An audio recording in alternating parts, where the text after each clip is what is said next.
សួស្តីអ្នកទាំងអស់គ្នាចាទស្សនានៅធម្មជាតិដើមឈើមានដើមស្វាយដើមអីនេះបងប្អូនគឺជាកន្លែងដែលខ្ញុំរស់នៅហើយបងប្អូនហើយគឺថាមលុបត្រជាក់ខ្លាំងមែនតែនហើយសម្រាប់វីដេអូមួយនេះដែរគឺថាត្រជាក់ភ្នែកមែនទែនដោយសារតែថតធម្មជាតិច្រើនហើយក៏នាំគ្នាចូលមកដល់ផ្ទះចាអញ្ចឹងវីដេអូហ្នឹងគឺចប់ត្រឹមនឹងហើយបងប្អូនអរគុណជម្រាបនិយាយរួមទៅនៅខាងម្ដុំខ្ញុំនេះគឺសវរដើមស្វាយបងប្អូនហើយបើសិនជាបានទៅផ្ទះយាយរបស់ខ្ញុំវិញគឺស្វាយដុះនៅមុខផ្ទះតែម្ដងចាហើយស្វាយដើមស្វាយយាយរបស់ខ្ញុំគឺអត់មានដាំទេបងប្អូនគឺថាដុះដល់ខ្លួនឯងអញ្ចឹងណាហើយធំធំមែនតែនដើមស្វាយប៉ុន្តែនៅកន្លែងនេះគឺគេដាំបងប្អូនចាម្ចាស់ផ្ទះគាត់ដាំអញ្ចឹងឲ្យមលុបដល់បងប្អូនយើងដែលគាត់ជួលអញ្ចឹងទៅបានមលុបបានអីតិចអញ្ចឹងណាចាអញ្ចឹងទៅក៏មានភាពរីករាយទៅតាមធម្មជាតិព្រលឹមឡើងអីអញ្ចឹងទៅស្រស់ស្រាយសម្រាប់មនុស្សដែលគាត់ចូលចិត្តធម្មជាតិណា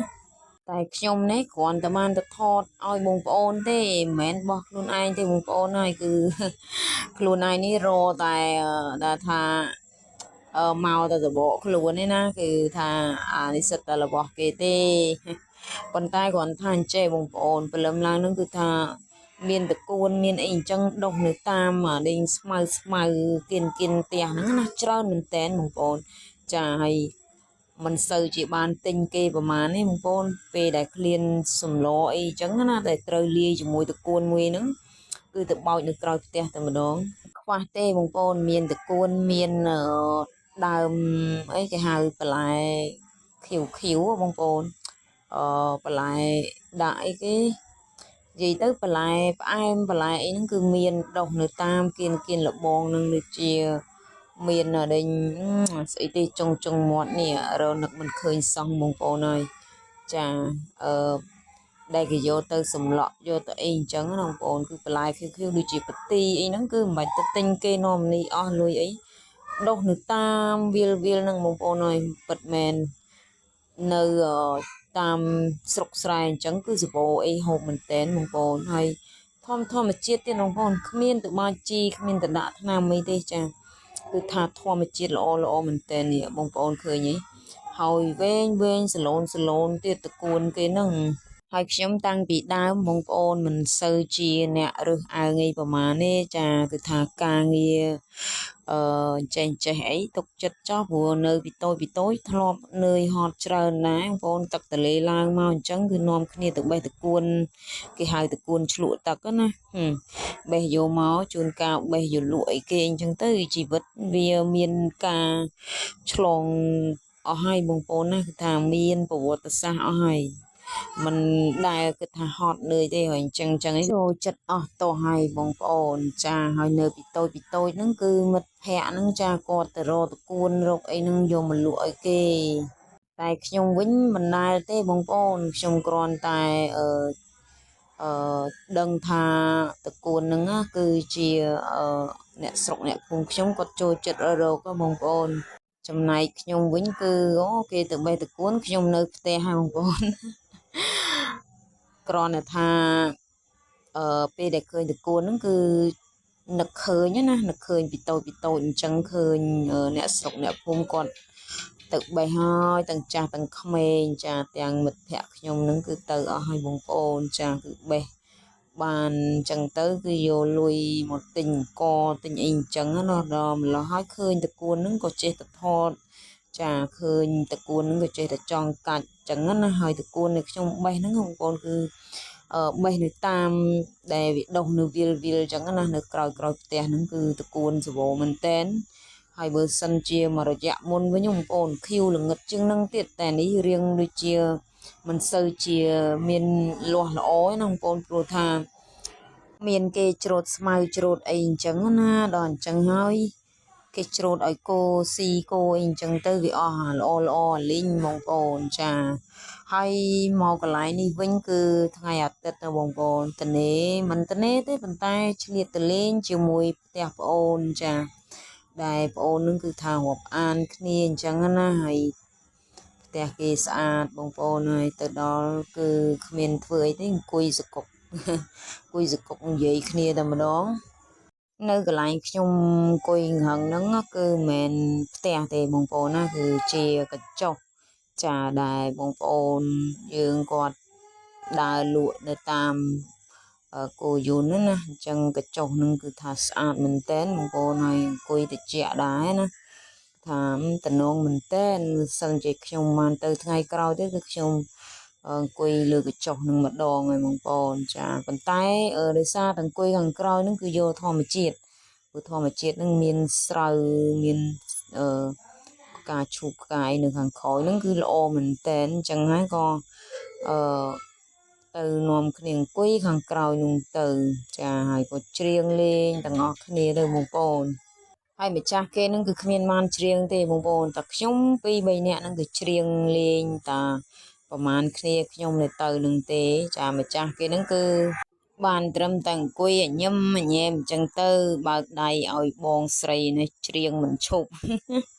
ក៏ពិតទៅចូលចិត្តច្រៀងណាស់បងប្អូនសម្រាប់ខ្ញុំគឺថាចម្រៀងគឺស្រឡាញ់តាំងពីដើមមកហើយ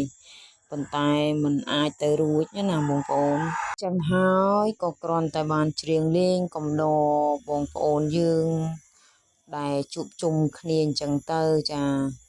ឲ្យច្រៀងក៏ច្រៀងទៅមិនឲ្យច្រៀងក៏មិនអីដែរចាហើយនិយាយពីថាការស្រឡាញ់ចម្រៀងហ្នឹងគឺស្រឡាញ់ហើយបងប្អូនប៉ុន្តែមិនតន់ទៅរួចអញ្ចឹងណាចឹងទៅក៏ខ្លាចជាអ្នកអាងសាច់សិនចាបើសិនជាថ្ងៃណាទៅរួចគឺឃើញច្រៀងហើយច្រៀងឡែឡូសំឡេង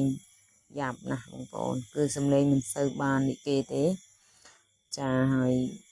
មិនដឹងជាស្អីស្អុកទេបងប្អូនអើយមានលុយមានអីតបនដៃមិនមែនប្អួតទេបងប្អូននេះខ្ញុំដូចជាហ្នឹងហើយរៀបចំទៅកន្លែងផ្សេងមួយទៀតណាបងប្អូននេះកន្លែងហ្នឹងគឺខ្ញុំរៀបចំមួយវាយវ៉ាន់ជាមួយនឹងអ្នកដែលមកជាមួយគ្នាហ្នឹងចាត្រឡប់ទៅកន្លែងផ្សេងមួយទៀតចាកន្លែងនេះគឺកន្លែងកញ្ចុះដែលខ្ញុំនិយាយមិញហ្នឹងហើយក៏រៀបចំទៅកន្លែងផ្សេងហើយមានអវ៉ាវ៉ាន់តិចតួចហ្នឹងយកទៅកន្លែងក្រោយផ្ទះវិញដើម្បីព្រោះកន្លែងនោះមានទេសភាពមានអីស្អាតអញ្ចឹងណាហើយនៅកន្លែងនេះគឺមានតែនេះបងប្អូនខ្ញុំចាប់ផ្ដើមចេញដំណើរទៅហើយនេះគឺថាវិលពេញហ្នឹងហើយវិលមើលអីមិនឃើញទេថតបានតែដីទេបងប្អូនសម្បីតែដីគេក៏ស្អាតទេបងប្អូនណាគ្រាន់ថាមានឡាយកាន់បន្តិចនេះចូលទៅដល់កន្លែងមួយទៀតហើយបងប្អូននេះគេចូលទៅក្នុងផ្ទះតែម្ដងចាបងប្អូនឃើញនេះគឺជាផ្ទះរបស់គាត់ហើយថាផ្ទះគាត់នឹងគឺធំមែនទែនបងប្អូននៅប្រហែលគ្រួសារនឹងក៏បានដែរហើយផ្ទះគេនឹងគឺស្អាតចាមិនបានចូលទៅដល់ក្នុងទេប៉ុន្តែគ្រាន់តែឃើញខាងក្រៅនឹងក៏ដឹងថា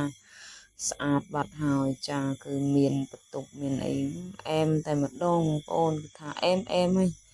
ចាឲ្យនៅជុំវិញនឹងគឺមានស្មៅមានអីអញ្ចឹងទៅអ្នកធ្វើប៉ុណ្ដែរនេះបងប្អូនអ្នកធ្វើប៉ុណ្នេះគឺថាអ្នកដែលនេះនឹងគឺកែច្នៃបានល្អបងប្អូនថាចេះដាក់ស្មៅនៅជាមកដុំគ្នាគេនឹងទៅណាហើយនេះជាថាទៅជាមួយគ្នានឹងមកឈរមើលទេសភាពនឹងវាម៉េចអីចឹងណាហើយនេះបងប្អូនថតបានតែប៉ុណ្្នឹងគាត់បងប្អូនចាថានេះកន្លែងនឹងគឺជាថាស្មៅស្អាតមែនតែនមាន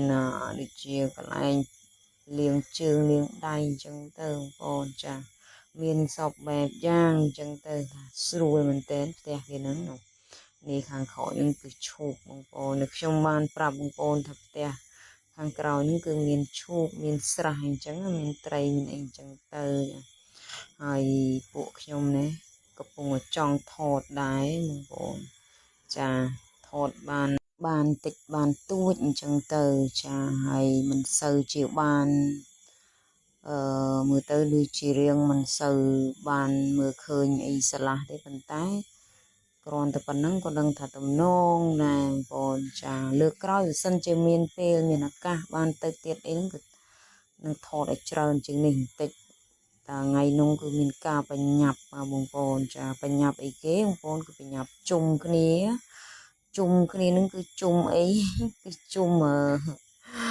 អើយបងប្អូនយល់ហើយថាការជុំគ្នានឹងវាយ៉ាងម៉េចចា